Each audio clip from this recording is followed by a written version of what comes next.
আসসালামু আলাইকুম গাইস, আজকে চলে আসছি ফ্রুট কাস্টার্ড নিয়ে। তো প্রথমে আমি 1 লিটার দুধ নিব। এখন চুলায় আমি 1 লিটার দুধকে একটু জাল করে কমিয়ে নিব।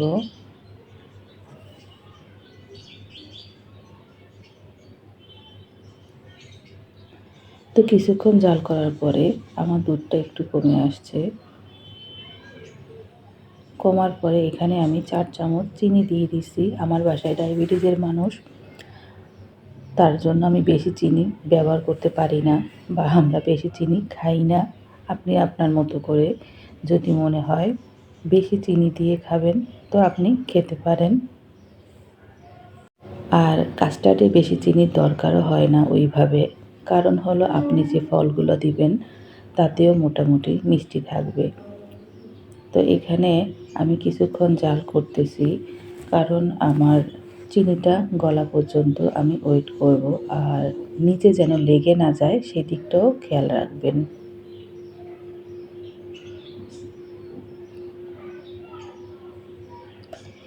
এক কেজি দুধের মধ্যে 2 টেবিল চামচ কাস্টার্ড পাউডার নেবেন।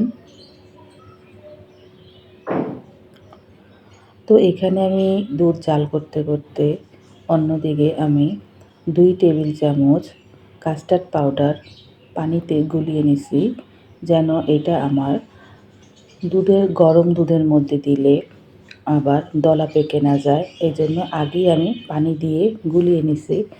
আর দেখতে থাকেন পুরো ভিডিওটা, টানবেন না।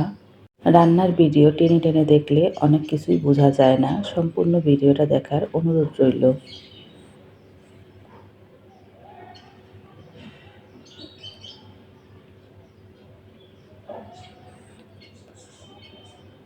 তো এখানে দুধ জাল করতেছি হালকা আঁচে, একেবারেই মিডিয়াম আঁচে গরম করবেন, কারণ নিচে যদি আপনার দুধটা লেগে যায় তাহলে পোড়া পোড়া গন্ধ বের হবে। এই জন্য হালকা আঁচে আমি চিনি গলিয়ে নিচ্ছি আর দুধটাকেও নেড়ে নেড়ে দিচ্ছি। দুধটা বারবারই আপনারা নেড়ে চেড়ে নেবেন, যেন নিচে না লেগে যায়। লেগে গেলে একটা পোড়া পোড়া গন্ধ বের হবে, কাস্টার্ডটা আর খেতে ভালো লাগবে না। এই পর্যায়ে এসে আমি কাস্টার্ড পাউডারটা দিয়ে দিব। দেওয়ার সাথে সাথেই বারবার করে ভালো করে নাড়বেন, না হয় আবার দলা পেকে যাবে। দলা পেকে গেলে খেতে ভালো লাগবে না। তো এখানে আমি ভালো করে নেড়েচেড়ে নিচ্ছি, যেন নিচে লেগেও না যায় আবার দলাও না পাকে।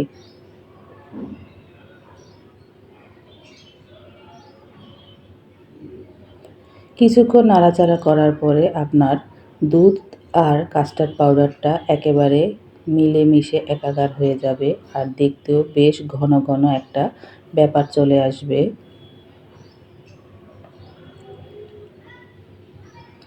কালারটা একটু ডিফারেন্ট হয়ে গেছে, একটু হলুদ হলুদ ভাব আসছে কাস্টার্ড পাউডারটার। তো এখানে আমি চুলা বন্ধ করে দিব। বন্ধ করে এটা নামিয়ে রাখবো। নামিয়ে রাখার পর আমি আবার সাবুদানা একটু গরম করে নিব, কারণ আমি আমার কাস্টার্ডটাতে সাবুদানা ইউজ করব। তো এখানে আমি 2 টেবিল চামচ সাবুদানা নিচ্ছি। এটা আমি বেশি সিদ্ধ করব না। এটা বেশি সিদ্ধ করার দরকার হবে না, কারণ আপনার কাস্টার্ডটাও গরম থাকবে আর সাবুদানাটাও হালকা সিদ্ধ, মানে অর্ধেক সিদ্ধ হয়ে যাবে। তারপরে আমি এটাকে ঢেলে ঠান্ডা পানি দিয়ে ঝরঝরা করে নেব।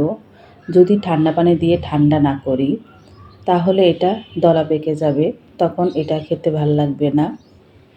আর কাস্টার্ডের মধ্যে সাবুদানা না দিলে আমার কাছে ভালোও লাগে না।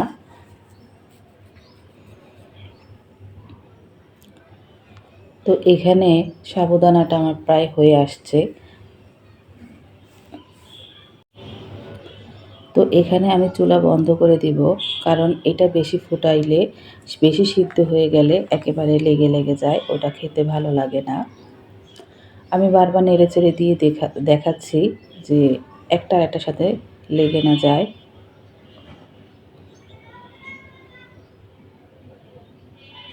এই যে আমারটা প্রায় অর্ধেক সিদ্ধ হয়ে গেছে, আর অর্ধেকটা যখন ঠান্ডা পানিতে আমি দিব, প্লাস ওই কাস্টার্ডটা রান্না করা যে হয়েছে ওইটার মধ্যে দেওয়ার পরে পুরোটা সিদ্ধ হয়ে যাবে। ভিডিওটা না টেনে দেখতে থাকেন।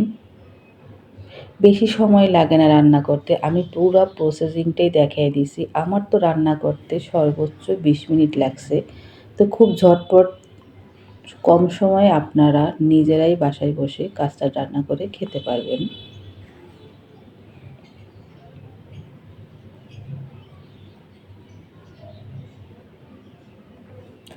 তো আমার এটা এখন হয়ে গেছে, আমি চুলা বন্ধ করে দিব।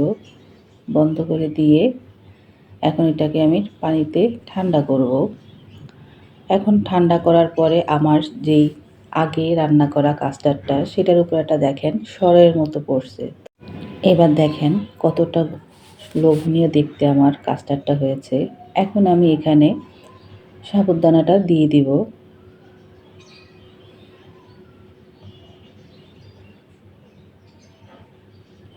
সাবুদানা দেওয়া শেষ। এখন আমি সবগুলো সাবুদানা আর কাস্টার্ড ভালো করে মিশিয়ে নিব,